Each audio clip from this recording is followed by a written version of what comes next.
Bueno, muchísimas gracias a Fernando por la presentación de la jornada. Gracias a Nilsa y a la UMNA por permitirme estar aquí hoy con todos vosotros y tener la oportunidad de presentar la guía que, como bien ha introducido Fernando, hemos preparado durante los últimos meses. Y bueno, como se ha comentado, esta primera parte va a consistir en una presentación de la guía. La guía está a vuestra disposición. No queremos ser exhaustivos en la presentación y no ocupar toda la jornada en presentarla, porque la podéis leer y consultar, y muchos de vosotros seguro que ya lo habéis hecho. Y lo importante va a ser la segunda parte, tras el descanso, de ponernos manos a la obra, de enfrentar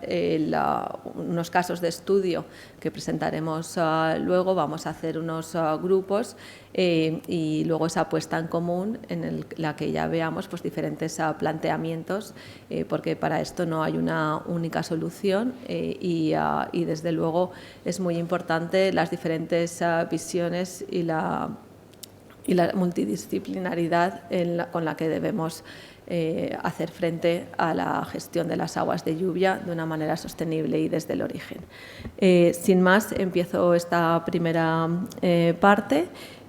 Voy a hacer una breve introducción a los objetivos y los retos a los que nos enfrentamos en la gestión del agua de lluvia en la ciudad, para, como digo, esta parte, en la parte 2, dar una visión general de los contenidos de la guía, y después del descanso retomaremos con los ejercicios prácticos, trabajando por grupos, luego una presentación de las reflexiones de cada grupo y al final unas reflexiones finales sobre la implementación de SUTS en Navarra, retos y oportunidades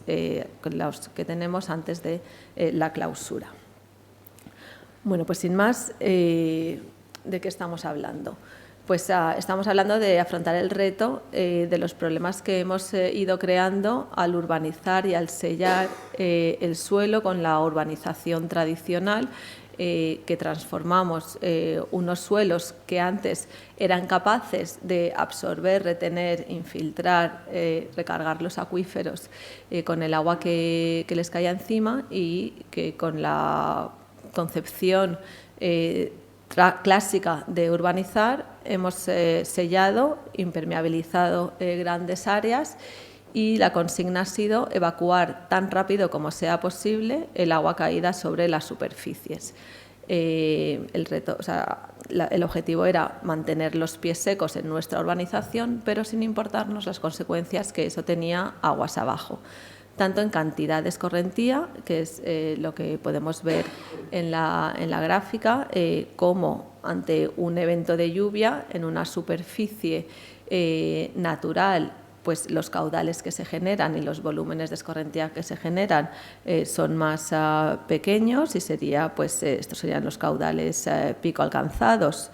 ante este evento de lluvia en una misma superficie, y el volumen de escorrentía generado sería el que está por debajo de esta línea, mientras que al urbanizar esos picos pueden crecer del orden de 7-10 veces. Es mucho más caudal que llega al medio receptor, llega antes, disminuyendo el tiempo de concentración, y llega en mucho mayor volumen. Está el área que está por debajo de la curva. Y no solamente el problema está en esos primeros momentos o esas primeras horas, sino también a lo largo del tiempo. El caudal base que llega a los ríos disminuye, porque ese flujo subsuperficial del agua de lluvia que tenía en un estado natural, que iba alimentando los cursos del agua semanas y meses después de las lluvias, disminuye mucho. Estamos concentrando el agua y rápidamente vertiéndolo al medio receptor. Entonces, por tanto, se producen problemas de inundaciones aguas abajo, de reducción de la capacidad, o sea, que los cauces receptores no son capaces de trasladar ese agua, se recargan menos los acuíferos, pero también, y no menos importante, hay un problema asociado de la calidad de esas escorrentías. Estas botellas recogen el agua que ha entrado por este invernal, que está en una rotonda cerca del rectorado de la Universidad Politécnica de Valencia, y podemos ver cómo las primeras lluvias están muy cargadas de contaminación. A medida que las calles se van lavando con la lluvia, pues el agua recogida ya es mucho más clara. Pero esos primeros instantes, esos primeros milímetros del agua caída recoge o limpia las calles arrastrando pues, todo tipo de sedimentos, papeles, hidrocarburos, metales pesados, etcétera, que si no tenemos un tratamiento pues va a llegar a nuestros medios receptores y los van a contaminar. Como ha introducido ya Fernando, la legislación que viene pues ya está planteando que no solamente produce contaminación los desbordamientos de los sistemas unitarios, y mucha, porque lava también los sedimentos que se han quedado, se han quedado en los colectores en tiempo seco, y cuando llueve no solamente es la contaminación del agua de lluvia, sino también la que se ha quedado, la del saneamiento de fecales, la que se vierte a los medios receptores, ya sean arroyos, cauces, etcétera, cuando llueve ya con cierta intensidad, porque ni los conductos ni los sistemas de saneamiento son capaces de transportar tanta agua, ni las depuradoras de tratarlas adecuadamente.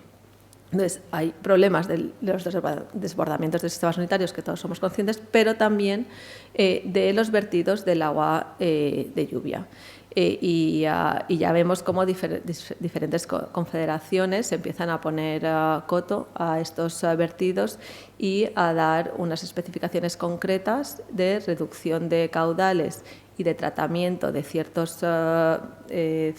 milímetros. Ahora entraremos a ver eso, como lo especificamos en la guía, de gestionar esas primeras lluvias que van a ser las que están más contaminadas. Se trata de introducir esta mejor gestión del agua de lluvia desde el origen. Como ya nos decía hace 23 años, que pasa muy rápido el tiempo, pero la Directiva Marco del Agua del año 2000 ya decía que tratamiento desde la fuente y quien contamina paga, o sea, hay que empezar a gestionar el problema desde el origen, y debemos pasar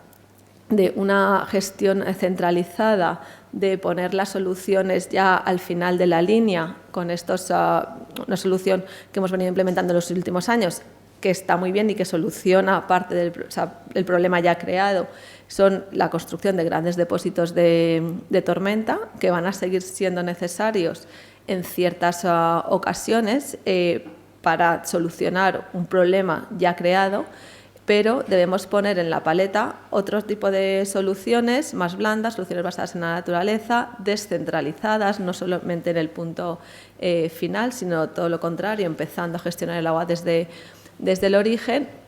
que nos permitan reducir el volumen de agua que llega a los sistemas de saneamiento y a devolver ese agua a la naturaleza con una calidad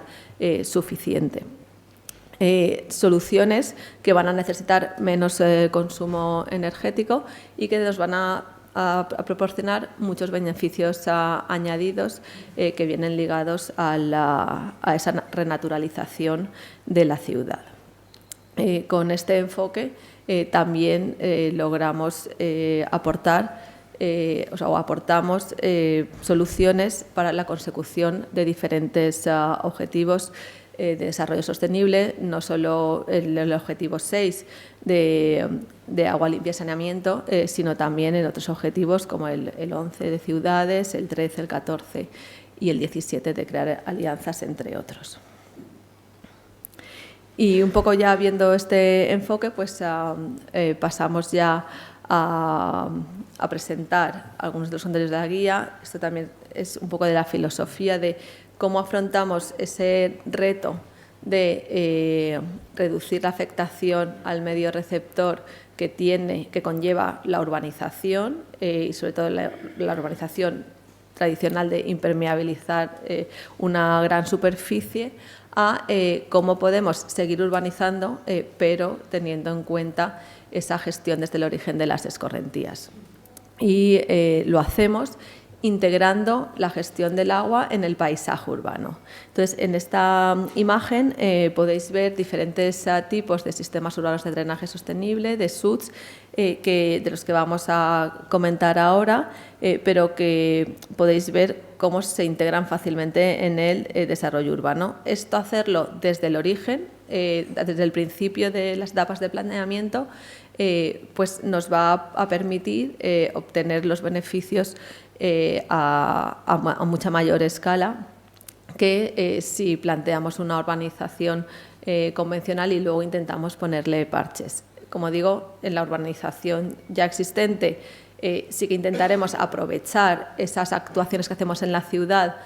para mejorar esa gestión, pero en los nuevos desarrollos desde ya tenemos que gestionar la escorrentía desde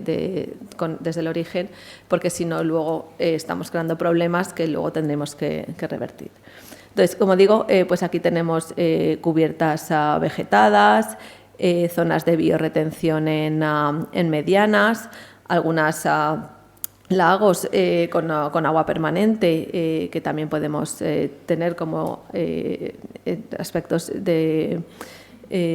con beneficio social, jardines de lluvia, pero no solamente son técnicas vegetadas, sino que también podemos tener espacios duros que nos sirvan también de laminación de las escorrentías, como esta posible plaza, que en tiempo seco puede ser un skate park o una zona de estancia, de patinaje o lo que sea, pero en tiempo húmedo pues puede albergar cierta cantidad de agua y ayudarnos a laminar las escorrentías. Se trata de pasar de una economía lineal a una economía circular, restaurando la capacidad natural drenante de las ciudades, empleando soluciones basadas en la naturaleza que nos permitan la retención del agua, retención para almacenando el agua en el suelo, que nos va a permitir que la vegetación necesite menos riego y que se va a evapotranspirar, pero también retención para aprovechamiento de ese agua en usos que no requieran la calidad del agua potable, la infiltración de las escorrentías, siempre que el suelo y las condiciones lo permitan. Y aquí quería hacer un inciso que muchas veces oímos que bueno, es que los sistemas de drenaje sostenible aquí no se pueden aplicar porque es que tengo un suelo arcilloso y no puedo infiltrar. Bueno, una cosa es infiltrar, que como veremos será una prioridad en cuanto al punto de descarga de esas escorrentías, que hacemos con esa escorrentía, pero no quiere decir que si no se puede producir la infiltración no podamos gestionar el agua de lluvia con SUDs, porque siempre podemos tratar y laminar en origen y luego verter ese agua ya con un caudal reducido y con un agua ya más limpia al siguiente elemento de la cadena de gestión, que puede ser ya el vertido a una red de pluviales y al río. Como decía, almacenamiento de agua, tratamiento, y aquí también quiero poner el foco. Estos sistemas se desarrollaron a finales de los 80, 90 en diferentes partes del mundo y en la mayoría de los casos por un tema de control de la calidad de las escorrentías. Por ejemplo, en Escocia pues vieron que una vez atacado el problema en las zonas puntuales de vertido con depuradoras, pues los ríos seguían teniendo mala calidad y venía derivada en gran parte por esa contaminación difusa, que se le llama, que habréis oído el término, proveniente precisamente de las escorrentías no tratadas. Entonces, estos sistemas se seleccionarán según la necesidad de tratamiento que tengamos, y ahora veremos cómo hemos plasmado esto en la guía. Además, una estrategia de adaptación al cambio climático, no solo porque están gestionando y reduciendo esa cantidad de agua que entra a los colectores, sino porque también, como se trata de crear espacios en el entorno urbano, pues si a futuro se incrementan mucho las intensidades o los volúmenes de lluvia, aunque lo que parece que va a pasar es que a nivel anual se reduce la lluvia, se reduce el volumen de precipitación, pero los eventos cada vez son más intensos. Esas intensidades ocurren con mayor frecuencia. Va a ser más fácil ampliar estos sistemas en superficie según las necesidades que no cambiar toda una red de conductos que nos están evacuando rápidamente esas escorrentías. Bueno, y también cerrar el ciclo del agua mediante reutilización y mejora de la eficiencia. Aquí vemos otro gráfico, otra representación de cómo integrar estos SUTs en diferentes partes de una ciudad, de un entorno urbano, también con pavimentos permeables en aparcamiento o con jardineras a pie de bajantes de edificios. Y la segunda imagen, disculpad, representa cómo podemos gestionar el agua no solamente desde el origen, sino también a nivel de cuenca, con sistemas tanto en origen como de transporte, como de final de línea. Entonces, por ejemplo, podemos tener pavimentos permeables que viertan a una cuneta vegetada, que luego viertan a un humedal o a una laguna antes de su salida del ámbito de actuación. Y esta figura, que ya es una figura de la guía, es fundamental, porque aquí vemos los 4 pilares de diseño de SUTs. Generalmente los sistemas de saneamiento se han diseñado pensando en la cantidad de agua. Entonces, hemos diseñado para ciertos periodos de retorno, para ciertos caudales pico, y el diseño tradicional ha sido, vale, yo tengo esta urbanización y es esta, y ahora que alguien me diga de qué diámetro tiene que ser el tubo por el que yo evacúo las escorrentías. Aquí cambia el concepto totalmente y esta primera etapa pues se hace en cierto modo más complicada, porque ya hay que pensar en muchas otras cosas más allá de ese caudal pico que tengo que evacuar, porque lo que quiero es crear espacios multifuncionales que retengan y reduzcan ese volumen y ese caudal de agua que sale de la urbanización, en principio con el objetivo de que no aumentar la escorrentía que había antes de la urbanización. Por tanto, el tema de cantidad en los SUTs seguirá siendo importante. Queremos mantener los pies secos con los mismos criterios en cuanto a las lluvias de diseño, etcétera, que utilizaríamos en un sistema convencional. Vamos a ver que más allá de las IDFs y de esos caudales pico, vamos a necesitar otros parámetros de diseño que tenemos en la guía, pero al mismo nivel de gestión de la cantidad de escorrentía está la gestión de la calidad de la escorrentía, que en cierto modo ya venimos considerando en los últimos años, porque los tanques de tormenta, tanques anti-DSU, están diseñados para reducir la contaminación de esos vertidos en tiempo de lluvia, pero vamos a ir mucho más allá. Vamos a también depurar desde el origen esas aguas de lluvia que, como hemos visto, distan mucho del concepto tradicional de aguas blancas y del concepto de dilución. Ponemos a la misma altura, como digo, la cantidad y la calidad de las escorrentías, pero además a la misma altura también está la biodiversidad y el servicio a la sociedad de las infraestructuras, porque vamos a utilizar infraestructuras multifuncionales que no solo van a ser útiles en tiempos de lluvia, sino que en tiempo seco pues van a ser jardines, pistas deportivas, aparcamientos, etcétera. Entonces vamos a tener infraestructuras que nos sirven tanto en tiempo seco como en tiempo húmedo. Cuanto antes en el planeamiento las integremos en el diseño, pues mucho más, esa más multifuncionalidad y muchos más beneficios vamos a poder obtener de ellos. Porque nos encontramos muchas veces que este es el diseño de la urbanización y ahora intenta meter los SUTs ahí con calzador. Pues es muy difícil. Por eso digo que este primer paso del planeamiento y del diseño de un espacio urbano pues se complica en cuanto a el tiempo y la interacción que ha de haber entre los diferentes técnicos involucrados, o también involucrando a la sociedad,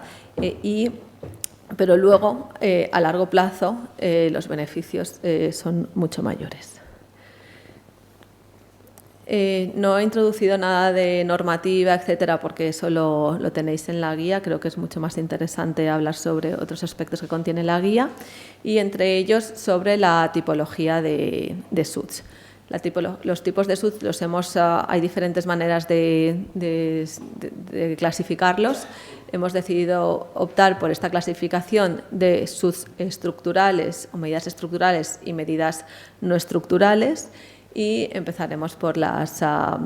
estructurales, que son las que sí que precisan algún elemento constructivo para gestionar el agua de lluvia.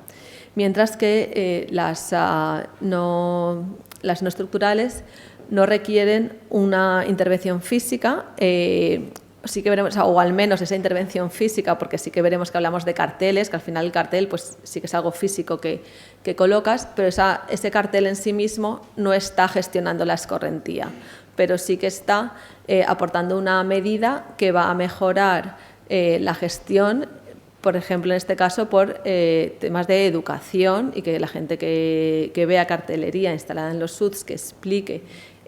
para qué y por qué se está gestionando, o sea, qué está haciendo ese jardín de lluvia, por ejemplo, como ahora veremos, va a poder en el futuro promover esa mejor gestión del agua de lluvia también. Lo vamos a ir viendo. Pues bueno, haciendo un repaso a estas medidas estructurales que vamos a encontrarnos en la guía. Tenemos los aljibes,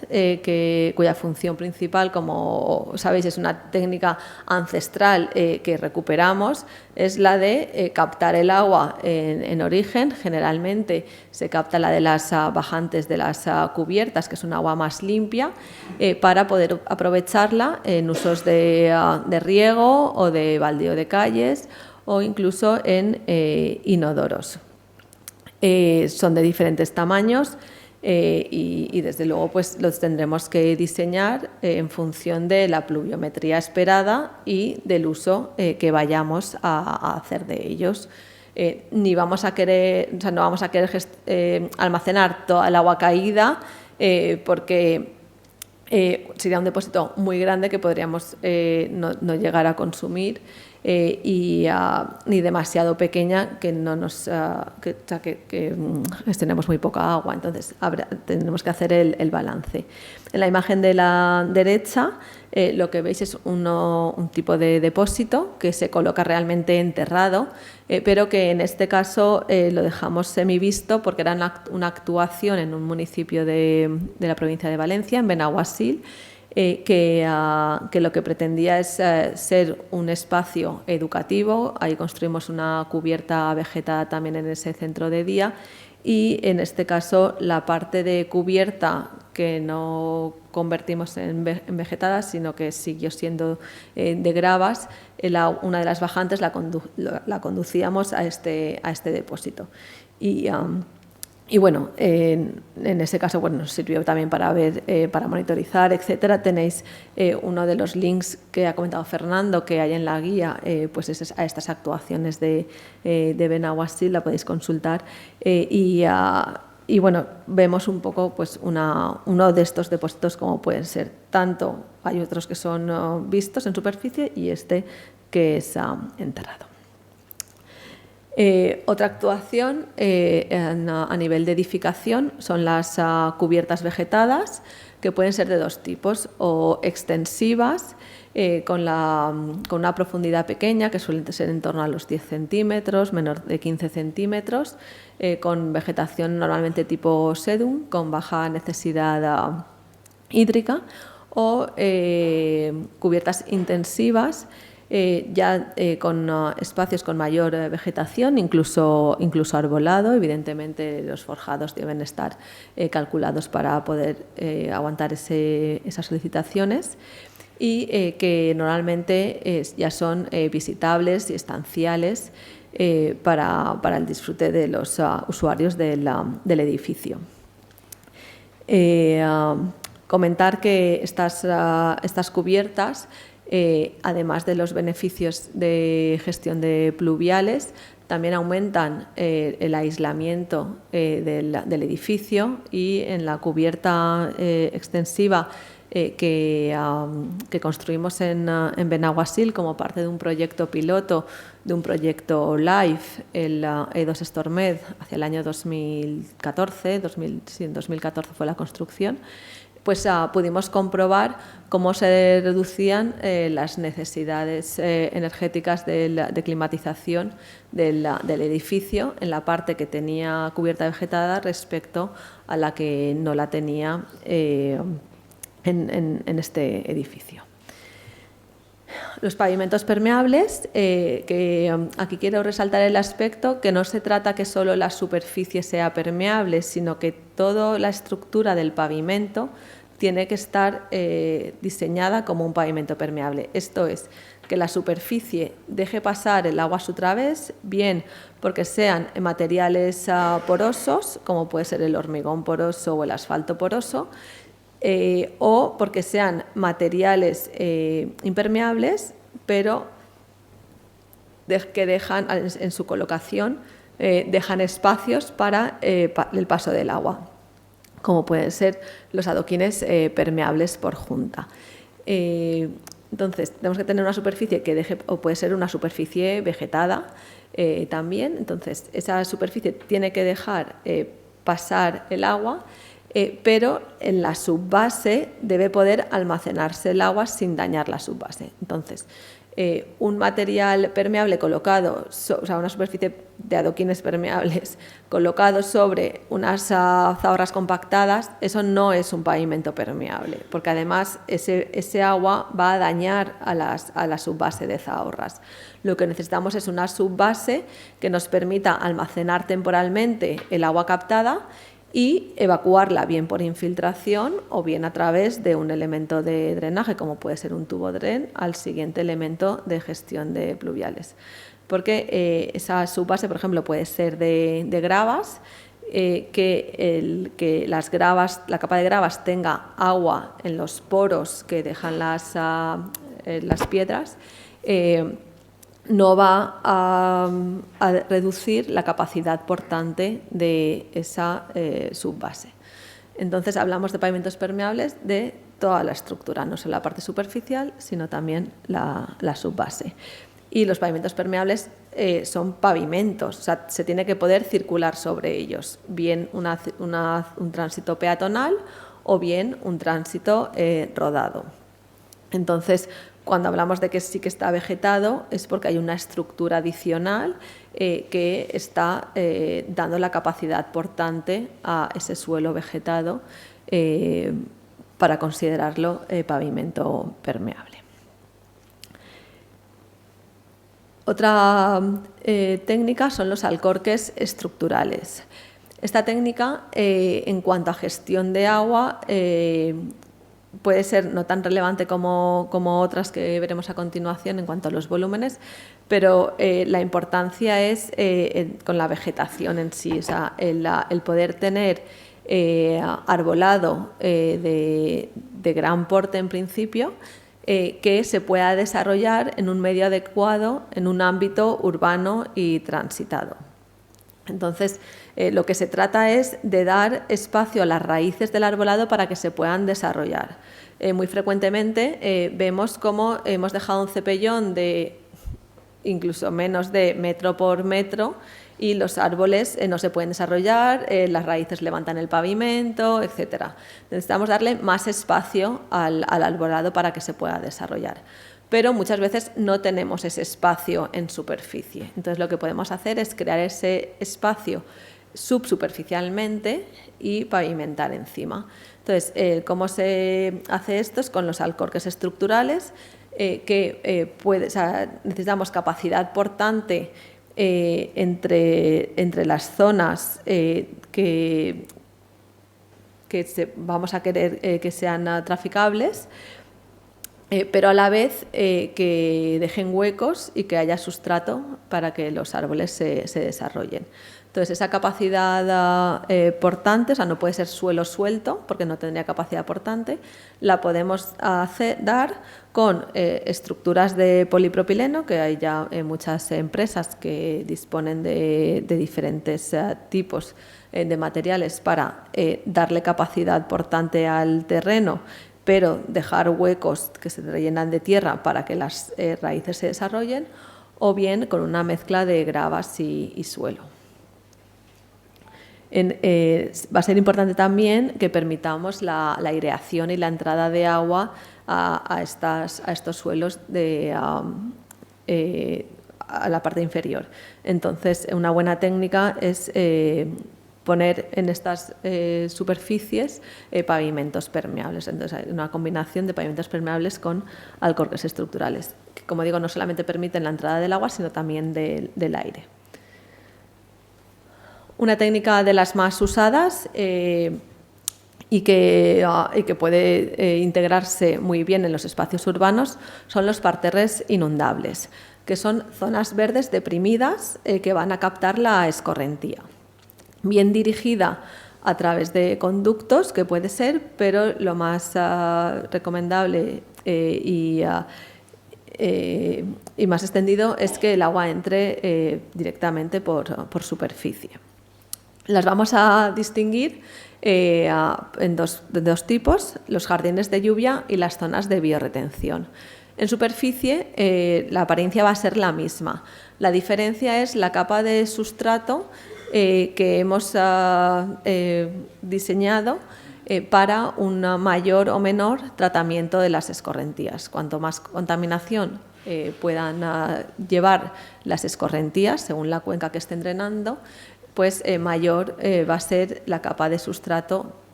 para retener esa contaminación. Entonces, aquí vemos a la derecha un jardín de lluvia, en este caso en una zona de parques de Madrid, que simplemente está recogiendo el agua de este parque, mientras que en la izquierda vemos el concepto de una zona de biorretención a la que está llegando la escorrentía que se genera en este viario, también la de la acera, y que a través de la rigola entra en esta zona de biorretención, donde pues tanto la vegetación como los suelos van a contribuir a la limpieza de esas escorrentías. Podremos tener estos sistemas con el agua aquí almacenada, podrá evacuarse bien por infiltración, ya ha pasado todo ese filtro, o podemos, si no es posible, podemos disponer de un tubo DREN, que está aquí grafiado, que lo conduzca, por ejemplo, al sistema de alcantarillado, preferiblemente a una red de pluviales. Las zanjas y pozos de infiltración son sistemas lineales y poco profundos. Esas son las zanjas. Los pozos, la dimensión predominante es la profundidad y suelen ser pues excavaciones envueltas en geotextil, rellenas de gravas o también de material de polipropileno, tipo cajas drenantes, que van a recoger el agua de las superficies adyacentes. Aquí es muy importante, y ya lo adelanto, aquí y en todos los sistemas, es pensar también en el mantenimiento que van a tener van a requerir estos sistemas. Entonces, es una buena práctica el colocar un geotextil alrededor de toda la excavación, pero separar la parte superior de las gravas con un geotextil adicional. De manera que si con el tiempo y con los años esto se llega a colmatar, pues podamos remover solamente una capa superficial de unos 15-20 centímetros de material granular y poder quitar el geotextil y reemplazarlo por uno nuevo y volver a poner el material ya lavado granular de vuelta en la superficie, en lugar de haber permitido que todos esos sedimentos se depositen en el fondo y tener que excavar toda la zanja. Aquí la evacuación del agua retenida es por infiltración, pero una técnica muy similar son los drenes filtrantes, donde ese agua no se infiltra, sino que tenemos que conducirlo hacia otro punto. Entonces, las drenes filtrantes es lo mismo, pero con una tubería o unas celdas de drenaje que nos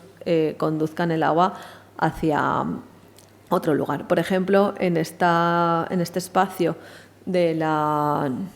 nueva, bueno, ya no tan nueva sede del BBVA en Madrid,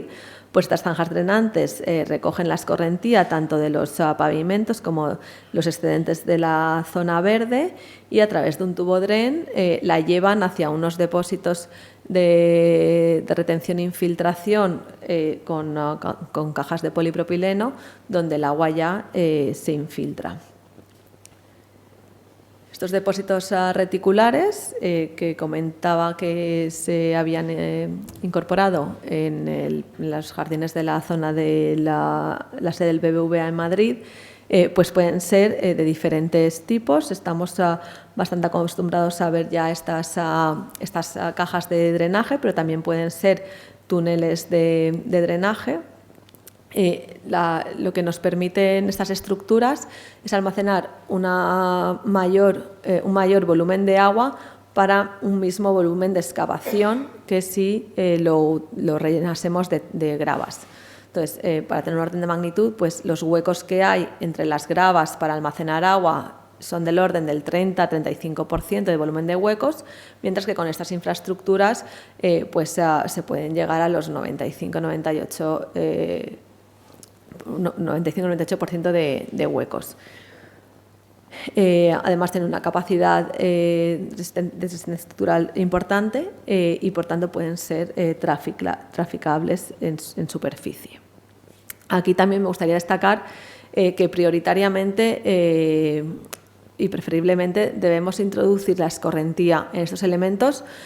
por filtración, o sea que el agua le llegue desde las capas superiores y que eso sea un almacenamiento subterráneo de agua que permita que con el tiempo o bien se vaya infiltrando o se vaya evacuando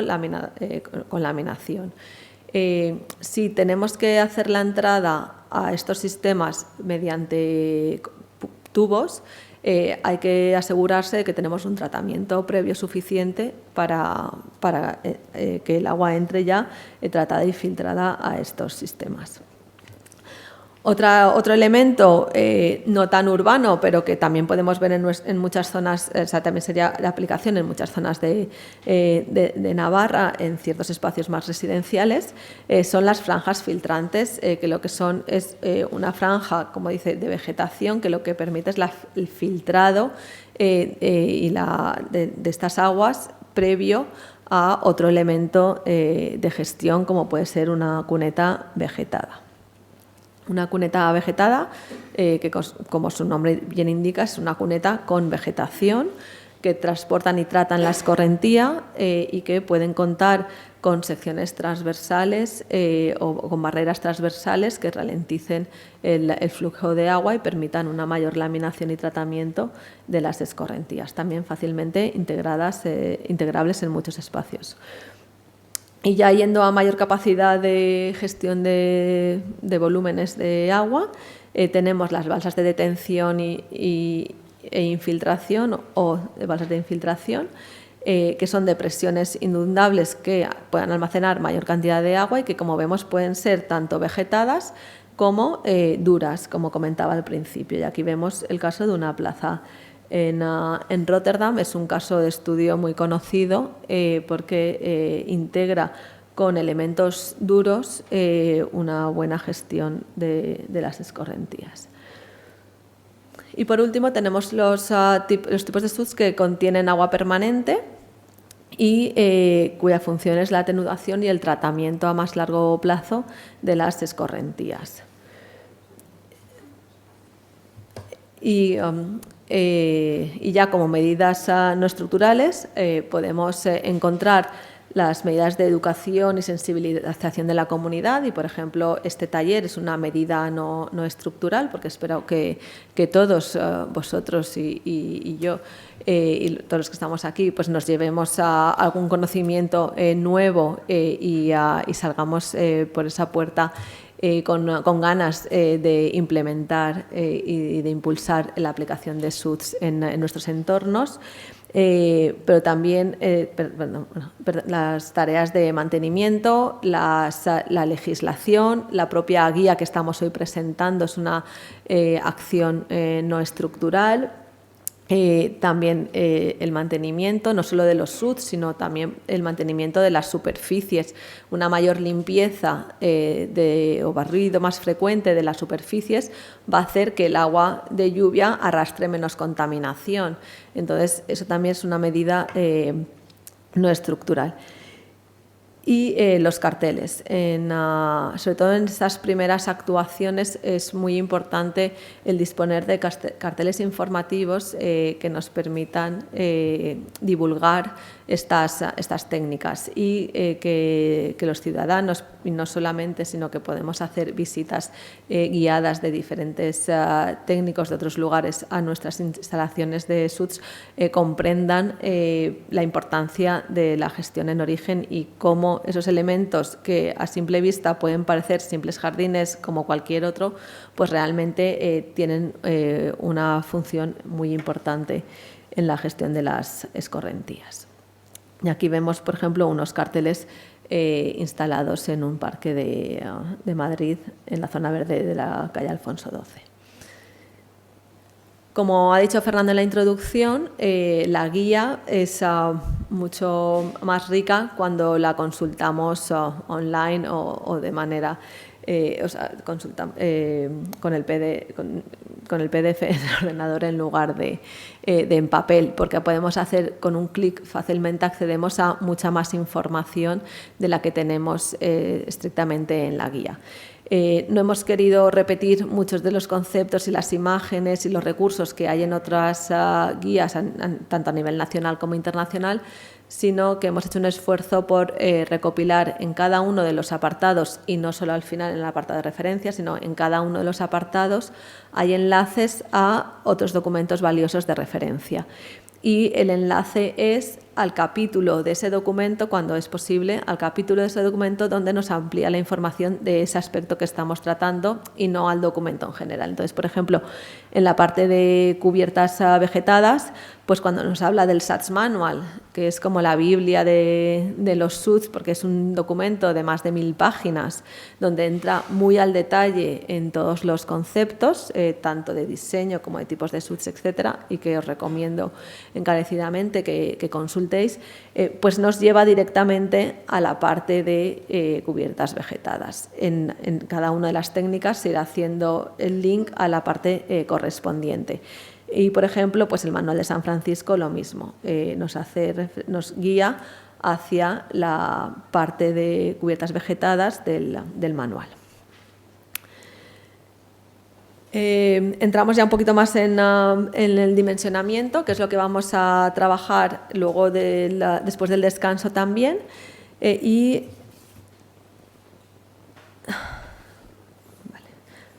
Y aquí nos estaba controlando el tiempo, que quiero ajustarme a los tiempos que tenemos. Aquí los SUDS los tenemos que dimensionar y que diseñar, como he comentado antes, manteniendo el concepto de quiero mantener los pies secos, como hacíamos en el convencional, pero añadiendo otras cosas que nos van a permitir también hacer frente a ese control de la calidad desde el origen. Y, por tanto, necesitaremos analizar tanto las lluvias frecuentes como las lluvias más extremas. Deberemos seguir los objetivos establecidos en la reglamentación de cada lugar, las ordenanzas que pueda tener cada municipio en cuanto a qué lluvias de periodo o a qué periodo de retorno tenemos que diseñar el sistema de drenaje en general. Y para ello se emplearán, partiremos de las curvas IDF aplicables en la región. Pero además, como digo, vamos a tratar también los eventos más frecuentes y para ello emplearemos los criterios basados en percentiles volumétricos que ahora luego comentaré. Y luego decir que los SUDs se emplean generalmente para la gestión de las lluvias más frecuentes de intensidad baja o moderada, pero realmente los SUDs en origen, pero puedo tener SUDs... los SUDs en origen suelen ser para esas lluvias más frecuentes y luego los voy concatenando con otros elementos que me ayudan a, en general, poder gestionar esas lluvias más intensas. Pero también puedo tener SUDs en origen con gran capacidad para gestionar íntegramente esos episodios de periodos de retornos de 10, 15, 25 años que pueden ser los que me dicte la normativa que tengo que poder gestionar manteniendo los pies secos en la urbanización. Entonces, en la aplicación que ahora luego vamos a ver, pues nos vamos a centrar en esa gestión en origen de lluvias más frecuentes, pero podríamos adaptar el cálculo a que realmente produzcan una laminación importante y una retención de volumen importante para laminar esos caudales pico, esas lluvias de diseño de periodos de retorno de 10, 15, 25 años que son para las que solemos diseñar los sistemas convencionales. Y bueno, y para poder disponer de estos valores que nos permiten llevar la realización del diseño de los sistemas de drenaje, pues en el marco de la elaboración de esta guía se han realizado unos estudios que ya habían empezado anteriormente con la Universidad Pública de Navarra para facilitar estos datos a todos los técnicos y que no suceda como viene sucediendo normalmente en todos los casos, que cada vez tenemos que hacer estudio pluviométrico particular para cada desarrollo que realicemos si queremos hacer el cálculo con cierto detalle. Entonces, se ha hecho un esfuerzo muy importante desde la UBNA y desde NILSA para realizar unos estudios bien sesudos, tanto para lluvias extremas como para la determinación de los percentiles volumétricos para cada región. Entonces, se ha zonificado todo el territorio en 7 zonas. En general podemos hablar de 3 zonas, que son la montaña al norte con rasgos oceánicos y alpinos, la ribera al sur con características mediterráneas y la Navarra Media como zona de transición, pero después se ha subdividido en 7 zonas, que son las voy a nombrar, que son las que podéis ver en el plano. Entonces, en cuanto a percentiles volumétricos, ahora hablaremos de un percentil volumétrico, por ejemplo, el V80, cuando refiriéndonos a un volumen de precipitación en milímetros o litros metro cuadrado, que es el que no se supera en el 80% de los días que llueve. Entonces, el 80% de los días que llueve no supera los 15 milímetros, pues eso será el V80. V80 igual a 15 milímetros quiere decir que El 80% en media de todo el registro temporal que tenemos de esa estación, el 80% de los días que llueven no llueve más de 15 milímetros, y si estamos gestionando esos 15 milímetros con chutes en origen, querrá decir que el 80% de los días que llueve o bien no saldrá agua de ese sistema porque estamos infiltrándola, o si no podemos infiltrarla, saldrá tratada y laminada como nosotros hayamos determinado en ese porcentaje de días, pero además que en el resto de días, en el resto del 20%, podremos tratar hasta ese volumen, y el resto ya sí que será rebose al siguiente punto de vertido. Y con esto, sobre todo, además de reducir el volumen de escorrentía, lo que vamos a conseguir es un tratamiento de las escorrentías. Esos primeros milímetros que veíamos en las botellas, que son los más contaminados, si logramos implementar técnicas con capacidad suficiente de tratamiento de esos primeros volúmenes, y uno de los criterios es el V80, pues querrá decir que las lluvias evacuadas desde ese sitio ya tendrán un tratamiento suficiente para ser vertidos al medio receptor.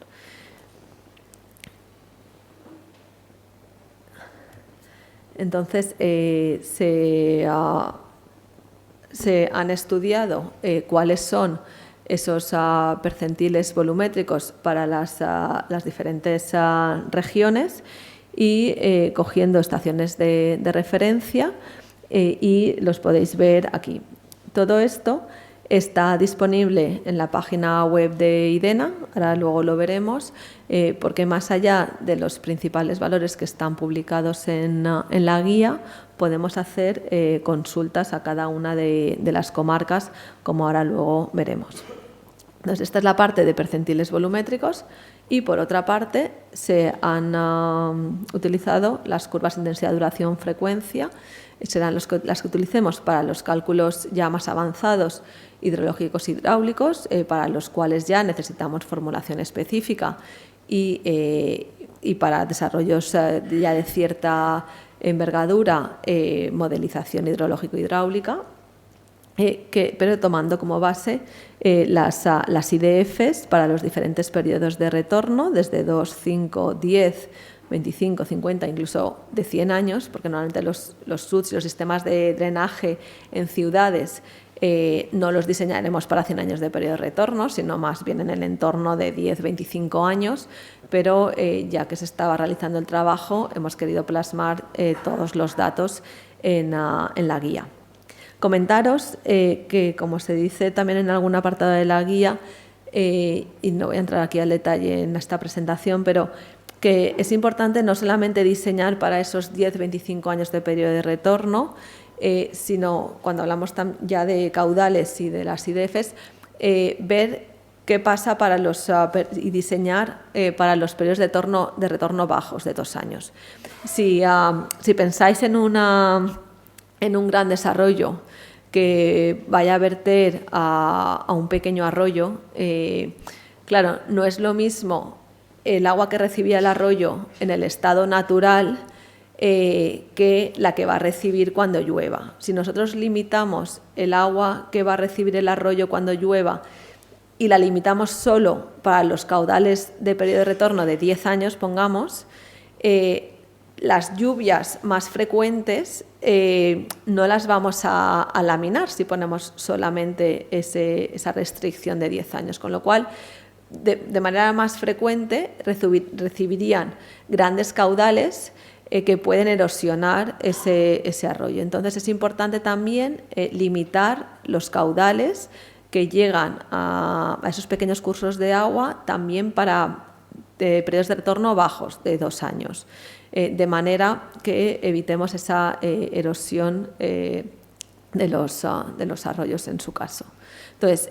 la misma infraestructura, pero con 2 controles de salida a diferentes niveles. Pensemos de manera simplificada, si tenemos una balsa de laminación al final, pues en lugar de dejar salir directamente el caudal restringido para 10 años, podemos tener una salida más restrictiva para hasta cierto nivel de llenado de esa balsa para caudales de 2 años y en un nivel superior ya dejar pasar el agua de caudal restringido de 10 años, pero teniendo en cuenta que la afección que podamos hacer al arroyo se ha de controlar también para caudales pequeños. Es una puntualización. Lo importante de aquí es decir que ya tenemos estos datos para toda Navarra publicados, y en la guía también se hace directamente, hay un enlace directamente a la página web del IDENA, donde podemos ya no solamente ver los datos a nivel de comarca y de región, sino a nivel de cada uno de los municipios. Y bueno, ya siguiendo con esta avance, por una parte es muy importante tener los datos de lluvia. No lo tengo en la presentación, pero por otra parte también será muy importante ver otros condicionantes, como puede ser la permeabilidad de los suelos, y para ello pues en un primer momento podemos partir de datos geológicos a nivel nacional o regional, pero ya cuando entremos en el detalle de los SUD será importante hacer ensayos de permeabilidad apropiados para el diseño de estas infraestructuras, para ver la capacidad drenante de los suelos y si podemos contar con la infiltración o no de las escorrentías. Entonces, en la guía hacemos referencia al ensayo de permeabilidad en zanja, el ensayo británico, que pues, por simplificar es hacer una zanja a la profundidad a la que pensamos que vamos a llegar con nuestros sistemas de drenaje. Normalmente lo solemos hacer a 1 metro, 1,5 metros de profundidad, 2 metros, con una excavadora. Se rellena 3 veces de agua, o sea, se repite el ensayo 3 veces, pero se llena de agua y se va contando el tiempo de vaciado de esa cata. Entonces se van tomando los tiempos y luego se aplica una fórmula para determinar la permeabilidad. Es importante que tengamos un orden de magnitud, ¿no? Entonces, pues, por ejemplo, si llenamos la zanja a 1 metro, si esa zanja se vacía durante el horario laboral de ese día, o incluso si al día siguiente vamos y ya está vacía, pues en principio ese suelo será capaz de permitir esa infiltración del agua que hayamos captado. Si a los 2 días esa zanja todavía no se ha vaciado, pues probablemente estemos en un valor de permeabilidad que no es suficiente. En cualquier caso, el orden de magnitud es 10 elevado a menos 6 metros por segundo. Permeabilidades superiores, o según cómo veis, superior e inferior. De 10 a la menos 6, 10 a la menos 5, 10 a la menos 4 es súper buena permeabilidad. A partir de 10 a la menos 6 hacia 10 menos 7, 10 menos 8 no es suficiente. Porque lo que queremos es que las infraestructuras se vacíen en 24-48 horas por 2 motivos. Una, para que sean capaces de gestionar eventos sucesivos, por un lado, y por otra, cuando ese almacenamiento de agua es en superficie, para evitar la proliferación de mosquitos, debemos tener el agua que haya desaparecido en menos de 72 horas, que es como el ciclo que se considera para esa aparición de mosquitos. Entonces, ese criterio de si puedo contar o no con la infiltración, evidentemente el suelo pues, va a ser en alguna medida permeable, pero ¿en qué medida es suficientemente permeable? Pues vamos a ver si el agua se puede evacuar en 24-48 horas. Entonces, dependiendo de la altura de agua que tengamos,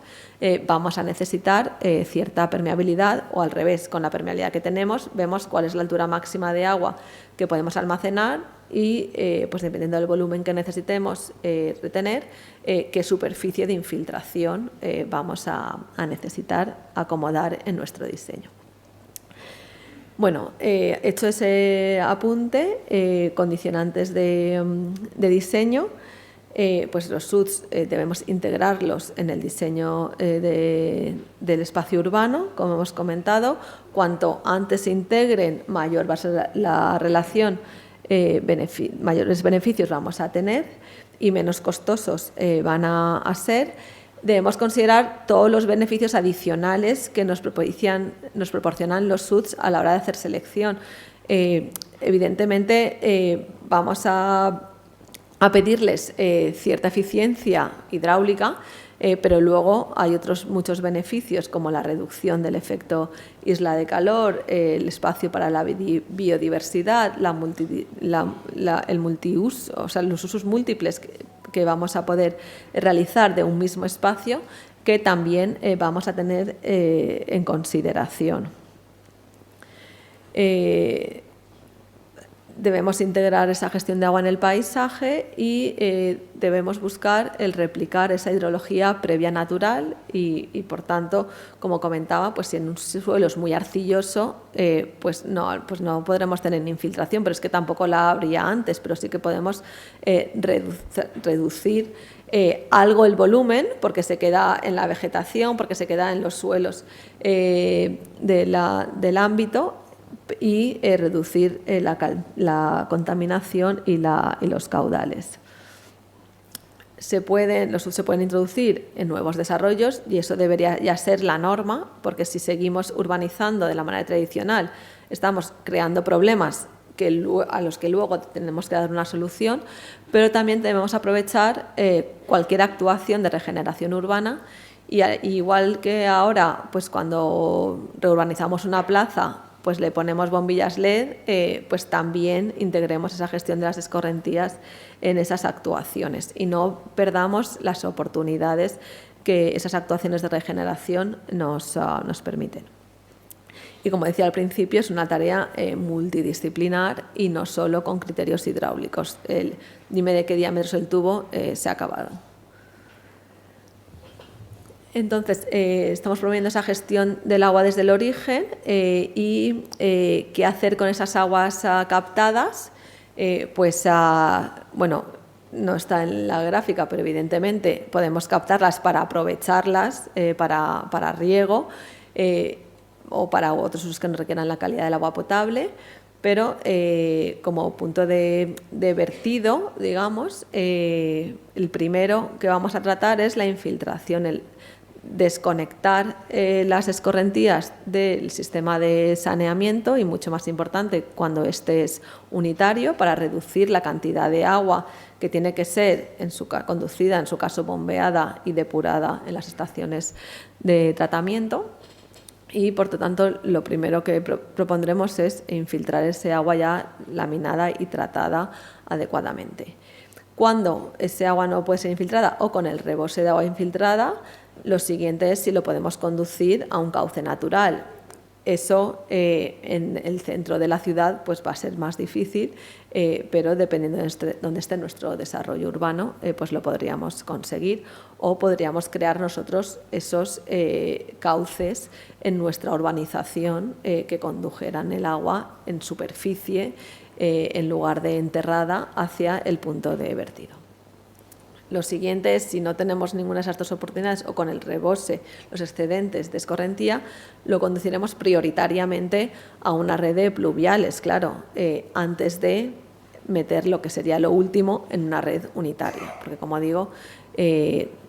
tenemos que tender a reducir esas escorrentías que son conducidas a las estaciones de tratamiento, a las depuradoras,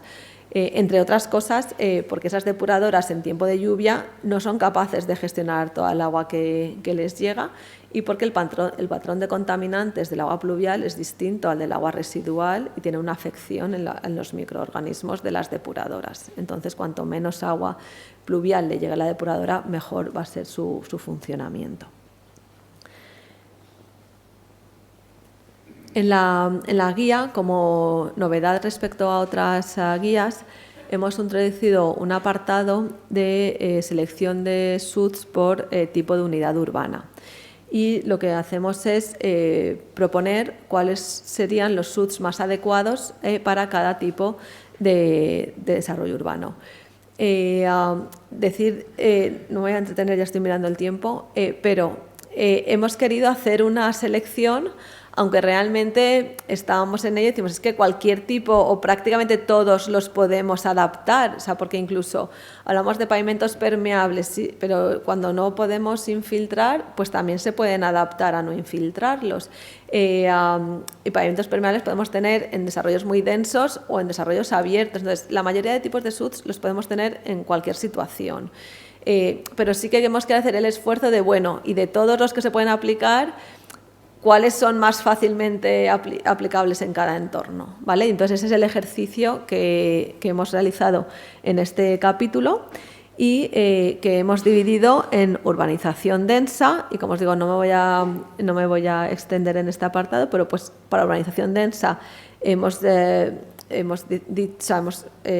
para todos los tipos hemos elegido 4 tipos de SUDs prioritariamente, tanto para urbanización densa como para edificación abierta, para casas unifamiliares, para zonas industriales y para el sector terciario. Y luego otros ya más generales que hay en todos los tipos,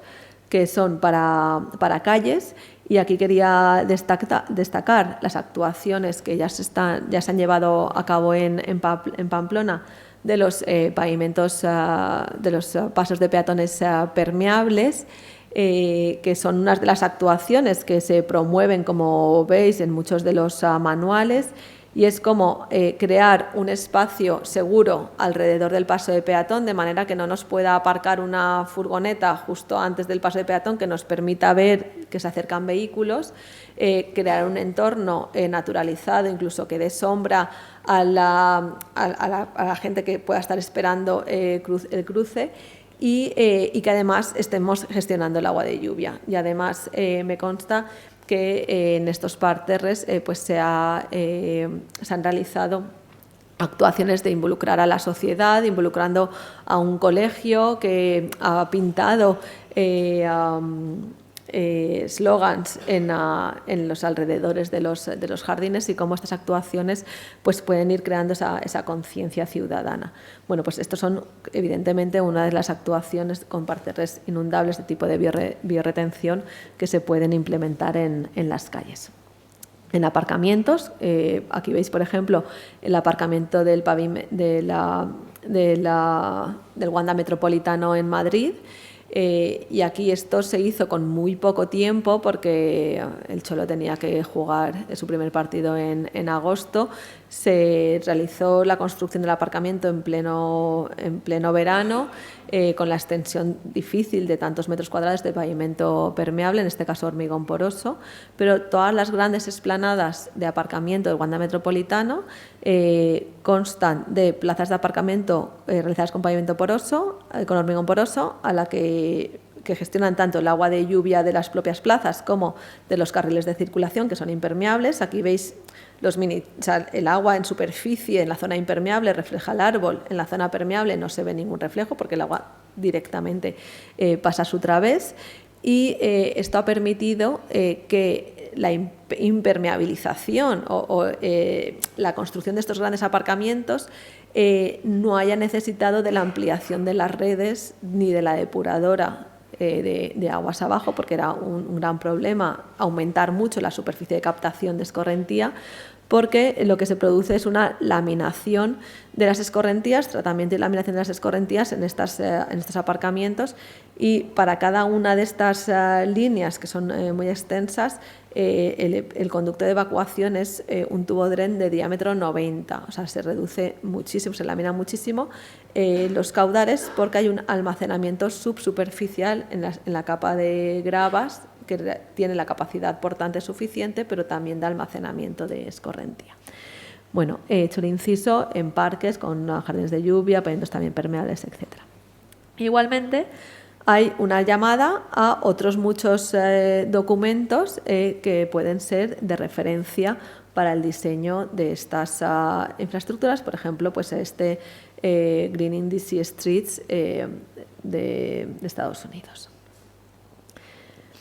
Como digo, pues hemos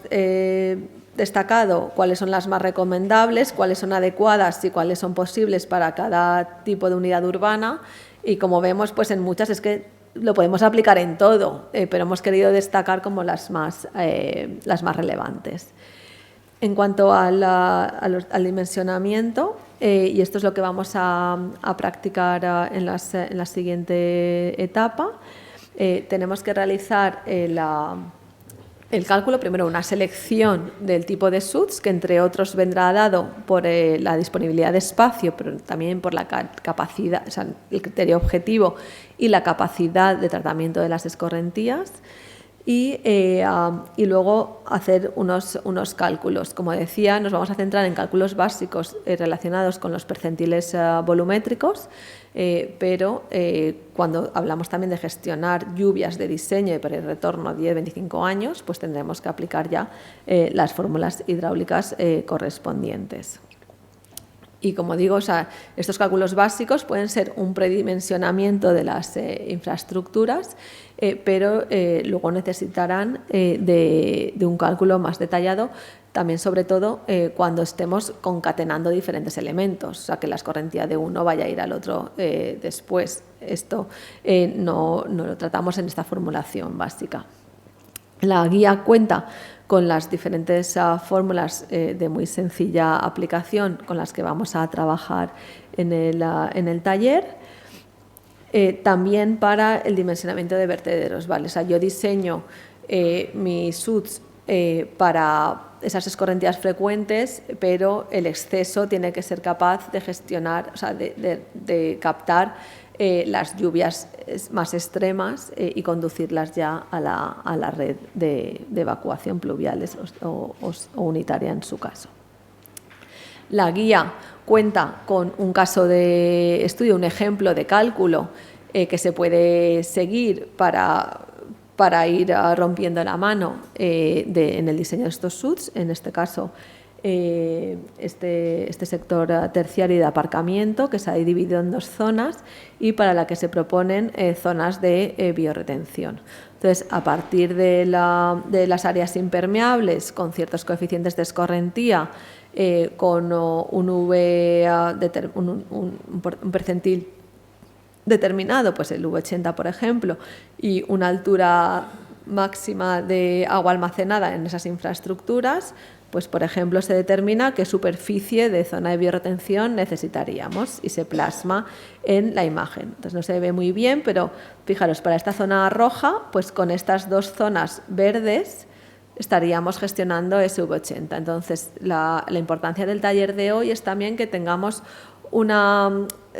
que veamos qué superficies, qué volúmenes estamos queriendo gestionar y que veamos que eso es fácilmente integrable y que podemos ir a ser más ambiciosos en cuanto a nuestros objetivos, que a lo mejor el manual o la legislación nos obliga a cierto porcentaje y se está trabajando a nivel nacional con ese V80, pero si nosotros vemos la posibilidad de almacenar y gestionar más agua, pues seamos ambiciosos porque va a ser todo beneficioso. Se habla también de mantenimiento y de seguimiento y monitorización de las infraestructuras, y en cuanto al mantenimiento hemos de pensar en el mantenimiento desde el origen. Entonces, está claro que, por ejemplo, un pavimento permeable, que el problema mayor que va a tener es que se colmate, aunque, como explicamos en la guía, empezamos trabajando con un alto coeficiente de seguridad, incluso con el 90% de la permeabilidad inicial, ese pavimento bien diseñado debería seguir funcionando, o sea que es un alto coeficiente de seguridad, pero claro, tiene muchas más posibilidades de colmatarse si tiene una zona que genera sedimentos que le llegan al pavimento, que si no la tiene. Entonces tenemos un pavimento permeable aislado respecto a una zona generadora de sedimentos. Por ejemplo, que solo está gestionando la zona impermeable de tránsito y la zona de aparcamiento, pues se va a colmatar mucho menos que si lo tenemos aguas abajo de un talud que nos va arrastrando sedimentos. Entonces, el pensar en el mantenimiento, como os decía también en el geotextil, en la zanja de infiltración,